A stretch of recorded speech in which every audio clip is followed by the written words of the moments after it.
Tu as un chiot de 3 mois qui te mordit sans arrêt. Les petites dents acérées s'enfoncent dans tes mains, tes chevilles, tes lacets. Tu as tout essayé. Le non ferme, le retrait de la main, la pomme amère. Rien n'y fait. Et si la solution n'était pas d'empêcher la morsure, mais de lui apprendre à la doser? Car oui, ton chiot a besoin de mordre pour grandir.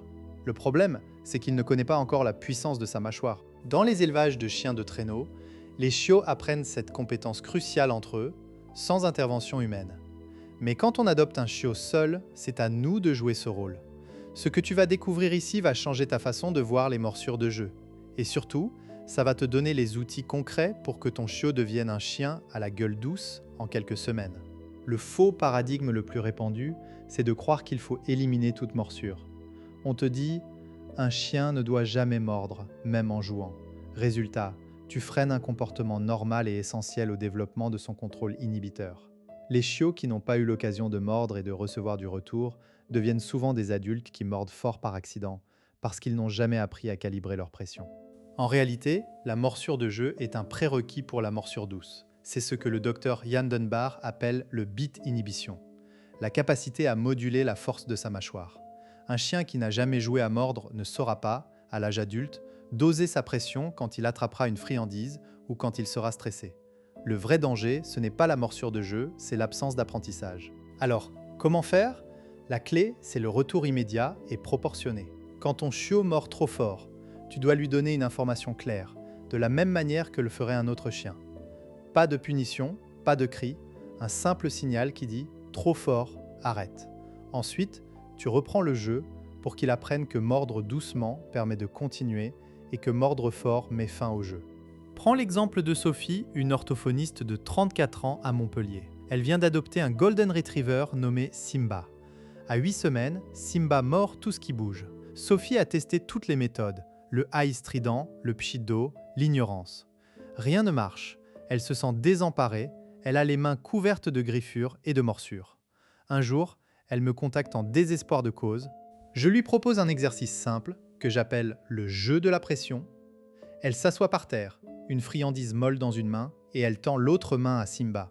Simba mord la main. Sophie ne retire pas sa main. Elle ne crie pas. Elle se contente de dire d'une voix calme « doucement » et elle arrête tout mouvement. Aussitôt que Simba relâche la pression, elle le récompense avec la friandise de l'autre main et reprend le jeu. Les premières fois, Simba mord fort, Sophie stoppe le jeu, il relâche, elle récompense.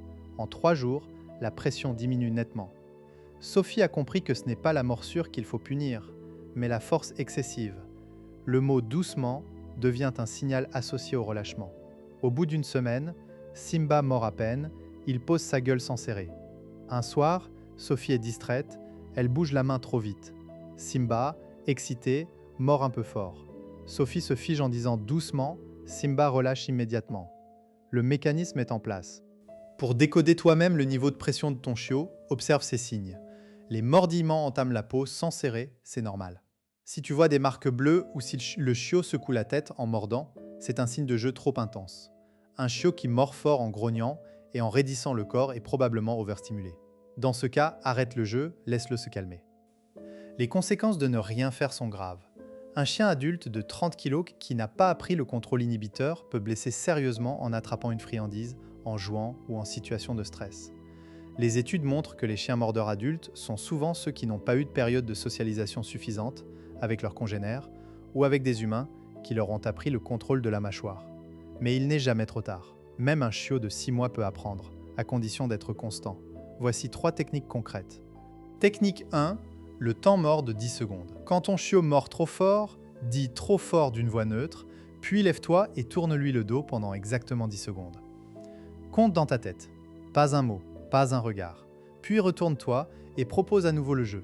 Tu montres que mordre fort stoppe l'interaction sociale, le plus grand renforçateur pour un chiot. Exemple, Julie, à Lyon, faisait ça avec son border collie. En 3 jours, la fréquence des morsures fortes a chuté de 80%.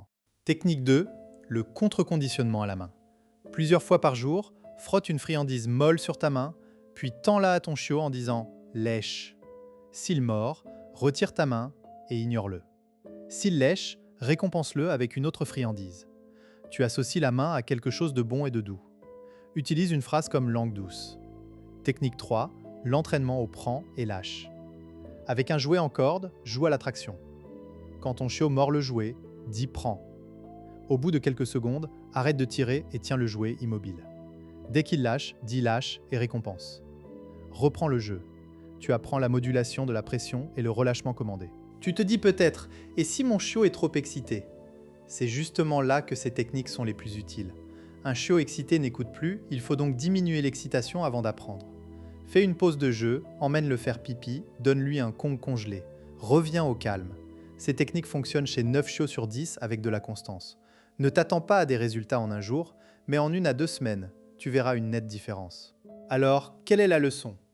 Ton chiot n'est pas un petit monstre, c'est un cerveau en développement qui doit apprendre à doser sa force. Si tu fais le travail maintenant, tu auras un chien adulte fiable, capable de prendre une friandise du bout des doigts sans une égratignure. Commence aujourd'hui, choisis une des 3 techniques et applique-la pendant 1 semaine. Note le nombre de morsures fortes par jour. Tu verras la courbe descendre. Si ce contenu t'aide, n'oublie pas de t'abonner à la chaîne pour plus de sciences canines. Partage cette vidéo avec un autre propriétaire de chiot et laisse en commentaire: à quel âge ton chien a-t-il appris le contrôle de la mâchoire?